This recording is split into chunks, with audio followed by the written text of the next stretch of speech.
Hey there, everybody. Pete Pardo here from Sea of Tranquility. Welcome to another edition of Classic Live Album War. Today, we've got our special guest host on board yet again, Chris Alo. Hey, everybody. How's it going? What's happening? Good to see everybody. Thanks for having me on here again, Pete. Happy to have you back. We got some excellent live albums to talk about today. Two classic metal live albums. This is a tough one. This is a tough one. One released in 1979. Probably the first, arguably one of the first true heavy metal live albums ever to be released. And the other released in 1985, a kind of definitive double live album, metal live album of that era as well. We're talking about Judas Priest Unleashed in the East. Okay. Oh, how you do it, Pete, without getting the glare. Yep, there you had it. There you go. All right, there we go. And on the other end of the spectrum, we've got Iron Maiden's Alive After Death. Okay. This was a matchup that many of our viewers have asked for. Yeah, this was a really tough one. Yeah. I have to say, because they're both, the definitive live releases from both those bands. Yeah, exactly. And they both truly cap off awesome eras from both bands, Great which points. is another... Great points. Yeah, that's very important, I think, because it's kind of like... And a lot of bands did that. I mean, we talked recently about that Scorpions album, Tokyo Tapes. Right, even Live Evil, I mean, yes. Yeah, a lot of times in that history of hard rock and metal, you had live albums which kind of was the opening of a new door. Yeah. Like a shutting of one door, opening another to the next phase of their career. And so many live albums did that, including these two. So let's talk about the one that came first. So we've got Unleashed in the East here. All right. Which you've got with the version I have at home as well. This is Priest in the East. So this is, for many years, so many people talked about, well, Unleashed in the East is great, but why isn't it longer? Why wasn't it ever released as a double album? It's just so fantastic, and we know they played more songs on that tour and what have you. So we had to kind of settle for the single release version for many years, but. A while ago. I mean, when did this come out? I was going to say late. I remember getting that. I want to say in the 90s. Really late in the decade, right? So they released this as initially as an import with a bunch of extra tracks on there and some really, really good ones. So, what is your take on the songs on here as compared to their studio counterparts? Definitely, like we were saying earlier, this is I would take these versions as the definitive versions of those tracks. I mean, Exciter. I mean, holy smokes. I mean, what a way to open up, an album. Early speed metal. This album is just crackling with energy. Yeah. And I love it. I still like Tokyo Tapes. It's still one of those records that's in constant rotation. And, Ripper, Running Wild, Green Manalishi. Green Manalishi is great on here. Yeah. Sinner is awesome. Diamonds and Rust, which is better than the studio version. Not my favorite track. No. But for years I didn't know. Just like Green Manalishi, I didn't know it was a cover. Yeah.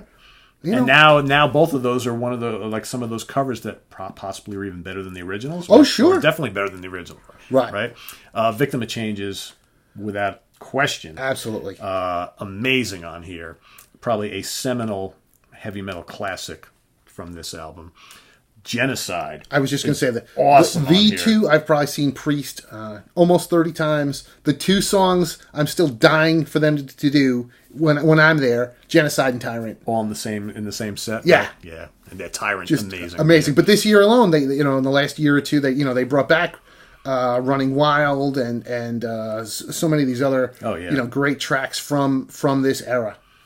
Les Binks on drums. Right, which, great point. Amazing. Many people, no offense to Scott Travis, who's an amazing drummer, many people feel that he was the best Priest drummer. Certainly miles ahead of Dave Holland. Oh, yeah. Which is really, I still don't understand how that happened. And supposedly Les Binks asked for a little bit of a raise, and then it was all down to money. Yeah, he got fired. Which is ridiculous. He was the perfect drummer for this band. Absolutely. Perfect drummer for this band. Other tunes, so with this special edition here, we've got, Rock Forever, Hellbent for Leather, Delivering the Goods, and Starbreaker. Right, yes. And I was just talking about it, Pete. I think it was White Heat, Red Hot. I think that was also done at this show. And I don't know if it's on any of the B-sides. But yeah, I mean, it's now it's almost totally complete. the live set that they did, which is just amazing. Like I said, to me, it's just crackling with energy. One of the best sounding live albums ever, which of course brings up the talk of how live is it or was it? I mean, some people like to call it unleashed in the studio. I mean, there's so much debate over it. In the recent K.K. Downing book, he addressed the situation. Yep. He said that Rob had a cold, but that most of his vocals were still from those recordings anyway. And they said, of anything, that was the most that was vocals. Touched up was the vocals. But not the majority of them. And listen, all of these live records, let's not kid ourselves. None of us were in the studio with any of these bands. We don't know how much was tinkered with, unless, like in the case of, say, Speak of the Devil, you can compare it to the original tracks. But listen, they were looking to put out the best possible product, and they did. Most of them have been... It's a great record. Tinkered with either a little bit here or there, or in some cases a lot. But you know what? It's still a fucking live record, right? It's still, even if it's like 70% of it is live, you got to put out a product that people are going to want to buy. And right, no matter what, it's a great sounding record, period. And it sounds good, and that's what you want to buy, something that sounds good, and it's a great record. In this case, most of these renditions just improve upon the studio versions. Yes. That's the part of it, and that's the whole important thing. Absolutely. And, one of the greatest live heavy metal records of all time, whether it's the original single release set or the subsequent re-releases with extra tracks. Hard to top this one, right? So that brings us to this beast, right? Live After Death. So before we went on the air here, Chris and I were kind of looking at my CD version, and he noticed that I am missing like a whole bunch of songs. So apparently I bought a version years ago that is missing all of side 4 of the original, side 4 of the original LP. Right. But mine includes the bonus disc of the extra, 3 or 4 songs. Right, which were not on the original double anyway. So I got to do some investigating because obviously I got to replace this and get, I'm missing a whole bunch of stuff. And I was just saying to Pete, growing up as a kid, Live After Death in America was released in 3 different formats. Yeah. Double album, cassette, and CD. And, again, pre-internet, you didn't know they were all 3 versions were different. The original CD completely omitted side 4, which is, 4? Wrathchild, 22 Acacia Avenue. Yep. Children of the Damned, Die With Your Boots On. I mean, how do you do that? Right, which is, but those were the extra songs that they played in England. Right. But so they omitted that whole side, and then the double record had it, the tape had it, but the tape edited the live version of Running Free. Yeah. So if you wanted, the complete version as a kid, you had to buy the double live record, which we haven't really touched too much on packaging. As a kid, holy smokes, Live After Death was the equivalent of Kiss Alive 2. Yeah. Because it had the incredible gatefold. It had this booklet that you pulled out with all these incredible live photos, which all they this have stuff shrunk down for the CD. It's a treasure chest of live photos. Just amazing. It's almost like getting a tour program, right? Very much so. And lyrics. The whole 9 yards. Very much like getting a tour program. I remember, too, Maiden, like Kiss, they had an order form that you could order all this stuff in there. It was an awesome package. It was just a fantastic package, which was, the album itself was kind of like a tour program, a definitive representation of what Iron Maiden was playing at that time. Although, of course, at that time, they had the bonus tracks, because back then they used to play extra songs for England that in America we got shafted on. Right, of course. Of course. They stopped doing that years ago. But just a great sounding live record. I put it on last night. I hadn't heard it for a number of years, and I was like, wow, yeah, this sounds great. And I wish I would have done that this week, because I would have noticed that I'm missing a lot of shit on here. Right. So I'm gonna have to go buy this again, because this is ridiculous. I can't have this. Which is probably what, the third time, fourth time you're buying I it. guess I don't know. I've lost track. That, I had the LP back in the day, whatever. But Aces High, 2 Minutes to Midnight, the Trooper just barnstorms. Oh yeah. Here. Rhyme of the Ancient Mariner, I always remember as being just kick ass on here. Even Amazing. it's long as hell. It's great. My favorite Maiden record is Power Slave. So I love that there's that much represented from Power Slave on here. Why not? Hallowed be the Name rules on here. You got Run to the Hills, Power Slave, Flight of Icarus. All the mandatory tracks of the time. And at the time, right? Other than some B-sides, there was one B-side, I think. This was the first time that we had live recordings that you could buy of Bruce Dickinson singing the Paul Di'Anno material. Yeah, absolutely. Which, again, this is hard to fathom, but pre-internet, there was no way to hear that. No, not at all. Until the band decided to officially release it. Yeah. Unless you bought a bootleg tape, you'd never hear it. It's true. So, a great live album. It's funny. I was thinking about this earlier today. We don't often think of the 80s as the era of the classic live albums, even though there is a handful of them, right? It's usually the 70s. Right, everybody goes, Frampton Comes Alive. And all that's Kiss Alive and all that stuff, right? Cheap Trick at Budokan and all that kind of, that's like the era of the live album. But would you say, kind of looking back now, because we're like many decades past the whole 80s, that this is probably, at least as far as metal and hard rock goes, that this is probably one of the premier live albums of that decade, because there's not a lot of them. No doubt. And I don't know anybody that was, in high school that was a metal fan. That was a prerequisite. You had to have that. Some version. Cassette, whatever. But it wasn't like the 70s where you had, Frampton Comes Alive coming out one week, Kiss Alive the next, Humble Pie, the Fillmore, every other month you had a great live album coming out. Not a lot of them in the 80s. No. And try and think, just right now, try and think about 5 kick-ass legendary live albums that came out in the 80s. Right. I really like the Rush live record. Exit Stage Left. Exit Stage Left. Right. This. Right.